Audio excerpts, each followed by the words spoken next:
Friends, hello students, good morning, how are you. आज हम लोग एक नए टॉपिक लाइनेक्स ऑपरेटिंग सिस्टम के बारे में जानकारी प्राप्त करेंगे। सबसे पहले हम ये जानेंगे कि ऑपरेटिंग सिस्टम क्या होता है और हमारा ये जो लाइनेक्स ऑपरेटिंग सिस्टम है ये क्या है, इसका उपयोग कहाँ पे और कैसे और किस लिए किया जाता है। तो जो ऑपरेटिंग सिस्टम होता है वह प्रोग्रामों का एक समूह होता है जो हार्डवेयर तथा उपयोगकर्ता के बीच सामंजस्य स्थापित करता है। जो हमारा लाइनेक्स ऑपरेटिंग सिस्टम है वह इसी ऑपरेटिंग सिस्टम का ही एक क्या है, उदाहरण है, जिसका प्रयोग हम कंप्यूटर को चलाने के लिए करते हैं। अगर हमारे कंप्यूटर में ऑपरेटिंग सिस्टम अगर न हो तो हम कंप्यूटर को नहीं चला सकते।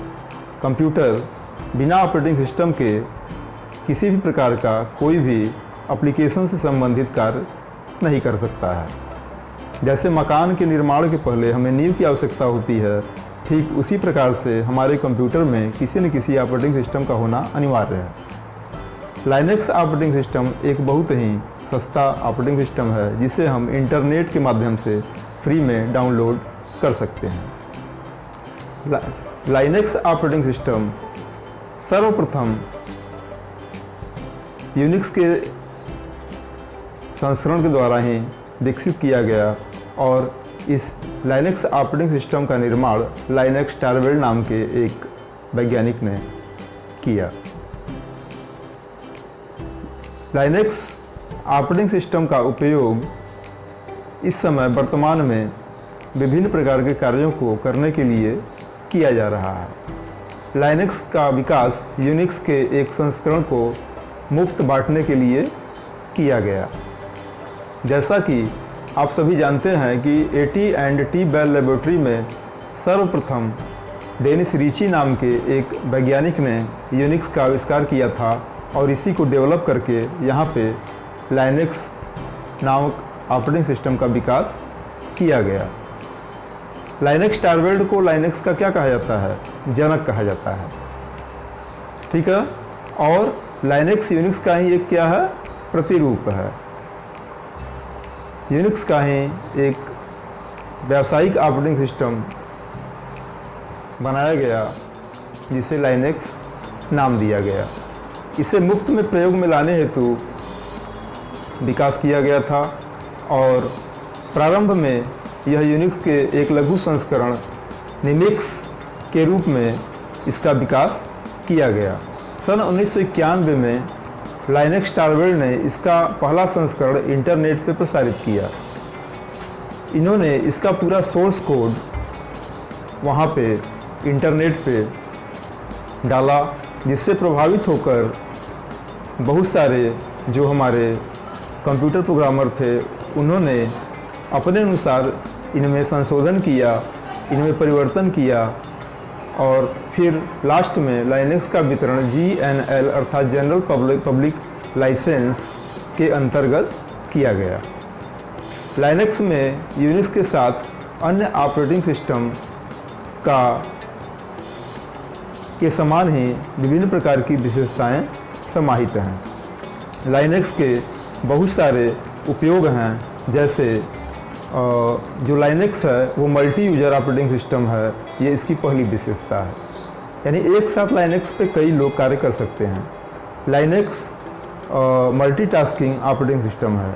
लाइनेक्स में हम एक साथ बहुत सारे कार्य कर सकते हैं। Linux multi programming operating system है। लाइनेक्स पे हम एक साथ कई प्रोग्राम चला सकते हैं। लाइनेक्स में नेटवर्किंग की सुविधा उपलब्ध है। हम लाइनेक्स ऑपरेटिंग सिस्टम की सहायता से एक साथ कई कंप्यूटरों को आपस में जोड़ सकते हैं। लाइनेक्स में एक्स विंडो सिस्टम की सुविधा है। लाइनेक्स की जो अगली विशेषता है वह है वर्चुअल मेमोरी, अर्थात लाइनेक्स में ऑपरेटिंग सिस्टम में जो कंप्यूटर के CPU में जो हार्ड डिस्क जो लगा होता है वहाँ पे लाइनेक्स ऑपरेटिंग सिस्टम उस हार्ड डिस्क के थोड़े से भाग का प्रयोग अपने मेमोरी क्षमता को बढ़ाने के लिए करता है।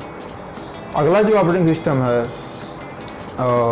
वो विंडोज़ है, जो कि लाइनेक्स की ही तरह है। वर्तमान में लाइनेक्स या विंडोज़ ऑपरेटिंग सिस्टम का उपयोग किया जाता है। लाइनक्स की जो अगली जो विशेषता है वह है लो कास्ट, अर्थात कम कीमत में हमें एक अच्छा सॉफ्टवेयर, या यह कह सकते हैं कि फ्री में हम इसे इंटरनेट से डाउनलोड कर सकते हैं।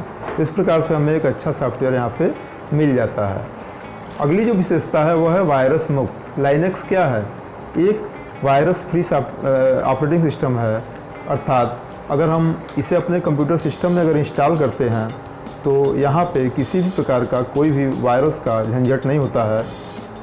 इसका मुख्य कारण ये है कि जो प्रोग्राम होते हैं वो लाइनक्स के मुख्य भाग तक नहीं पहुँच पाते, यानी जो वायरस फैलाने वाले जो प्रोग्राम होते हैं वो लाइनक्स के मुख्य भाग तक नहीं पहुँच पाते, जिससे यह क्या होता है, लाइनक्स जो ऑपरेटिंग सिस्टम होता है वह वायरस फ्री होता है, इसमें वायरस का कोई भी प्रभाव नहीं पड़ पाता है।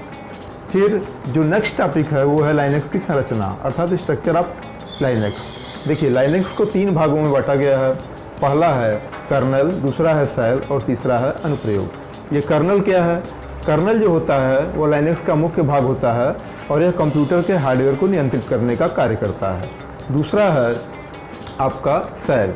शेल कर्नल तथा उपयोगकर्ता के बीच क्या करता है, इंटरफेस का कार्य करता है। और तीसरा है अनुप्रयोग, यानी जिसको हम बोलते हैं एप्लीकेशन। लाइनक्स के पास बहुत से अनुप्रयोगात्मक प्रोग्राम हैं जो विभिन्न प्रकार की क्रियाओं में क्या होते हैं, सहायक होते हैं। अर्थात लाइनक्स जब हम ऑपरेटिंग सिस्टम को जब अपने सिस्टम में जब अपलोड करते हैं तो उसके साथ बहुत सारे हमें एप्लीकेशन प्रोग्राम भी मिलते हैं, जिनका प्रयोग जो है हम यहाँ पे कंप्यूटर में विभिन्न प्रकार के एप्लीकेशंस को तैयार करने में कर सकते हैं। तो आशा करते हैं कि आज की ये वीडियो आपको पसंद आई होगी। Thanks for watching.